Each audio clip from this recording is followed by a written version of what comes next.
अब ये कह रहा है कि अमेरिकन एयरक्राफ्ट भी वहां पे पार्क्ड थे। मैं तो कहता हूँ अगर आप दोनों साइड से हाथ पे हाथ मिला के चल सकते हो तो भाई what is better than that. But ये जो कह रहे हैं कि हमने उसको वो किया है, मैं तो उसको मानता नहीं। बट अगर किया भी है, ठीक है, तो भी भाई आपकी ईरान से भी अच्छी है, अमेरिका से भी अच्छी है, वेरी गुड। आप तो दोनों से लाइक बेनिफिट कर रहे हो। हमारे यहाँ पे क्या स्थिति है, हम तो ईरान से इंडियन रुपी में लेते थे भाई ऑयल, इंडियन रुपी में। और अब रिसेंटली खबर आई कि हमारे यहाँ पे तो अब प्राइम मिनिस्टर ने भी बोल दिया है कि भाई वर्क फ्रॉम होम करो।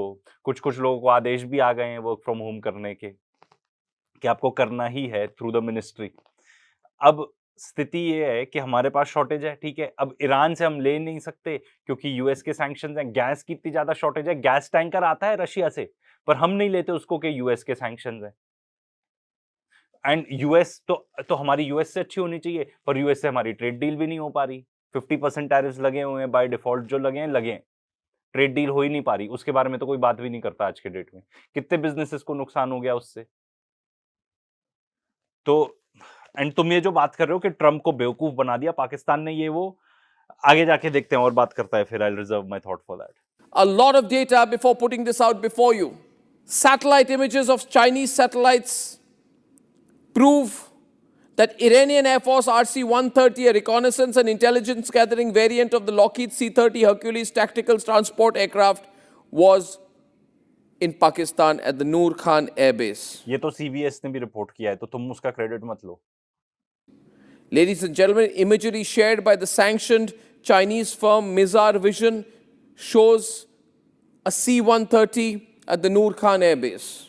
That's why I feel, Donald Trump, you've been destroyed by the Pakistanis. Donald Trump, you're really foolish. You're really gullible. You're not smart. And you better tell the world how foolish you are. तो वही, अगर तुम ये कह रहे हो कि पाकिस्तान ने डोनाल्ड ट्रंप को मैनिपुलेट कर लिया अपने बेनिफिट के लिए, तो भाई ये तो मास्टर स्ट्रोक है। हम क्यों नहीं कर लेते ऐसा? ट्रंप ने तो हमारी क्या हालत कर रखी है। कहता है मुझसे लो महंगा ऑयल एंड गैस, ठीक है। रशिया से नहीं ले सकते, वो अलाउ करते तो हम लेते हैं, ठीक है। एंड ये क्या बोलो, ईरान से नहीं ले सकते। Because parking lot for Iranian Air Force planes is Pakistan. Parking lot for American Air Force planes is Pakistan. And this is the same country that goes to him and says, see, Mr. Trump, look into my briefcase. I'm going to get you rare earth minerals. And Donald Trump goes slurp, slurp, slurp, slurp, slurp. Starts smacking his lips at the prospect of making a little bit more money, which is all that Donald Trump wants to do.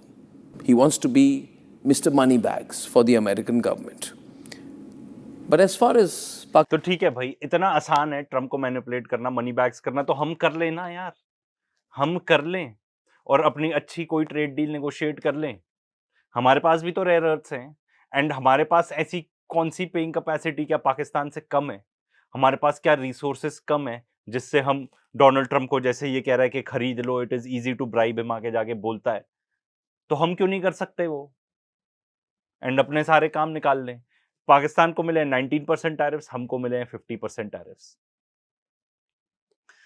तो भाई ये तो आपको उनको दाद देनी पड़ेगी कि उन्होंने ये सब कर लिया। एंड जहां तक रेयर अर्थ्स की बात है, तो वो रेयर अर्थ्स मतलब बेच भी चुके हैं। देयर आर रिपोर्ट्स कि अमेरिका को ऑलरेडी शिप भी हो चुके हैं सर्टन रेयर अर्थ्स। अब आज की डेट में देखो कि दादा लोग कौन है जो चलाते हैं दुनिया, ठीक है। अमेरिका, इनके अमेरिका से अच्छे ताल्लुकात हैं, ये अर्नब गोस्वामी खुद बता रहा है।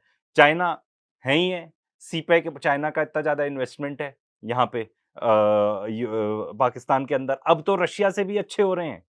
तो भाई ये 3 दादा लोग हैं, ठीक है, पूरे दुनिया के। यूरोप तो क्या ही बोलो, इट डजंट मैटर, वो तो वहां के लोग खुद ही कहते हैं कि हमें इंडिपेंडेंस दिला दो अमेरिकन से, ठीक है। अब नेक्स्ट चीज, ये बात बोल के खत्म करता हूँ ये वीडियो, क्योंकि आगे तो इसने गालियां ही और देनी है, तो नो पॉइंट वॉचिंग इट। ये तुम ट्रंप को इतनी गालियां दे रहे हो, अच्छी बात है गाली दे रहे हो, पर ट्रंप को चला कौन रहा है? इजराइल, उसको भी तो गाली दो। मेन जो मुसीबत की जड़ है, मेन जो धरती का बोझ है, ठीक है, जिस वजह से ये वॉर ही हो रही है, जिस वजह से स्ट्रेट ऑफ हॉर्मूज बंद है, कोई अमेरिकन प्रेसिडेंट नहीं चाहता था ये वॉर करना। उनको एक बेवकूफ मिल गया, डोनाल्ड ट्रंप, एंड करवा कौन रहा है? इजराइल। उसको तो क्यों छोड़ते हो? उसके बारे में भी तो कुछ बोलो ना।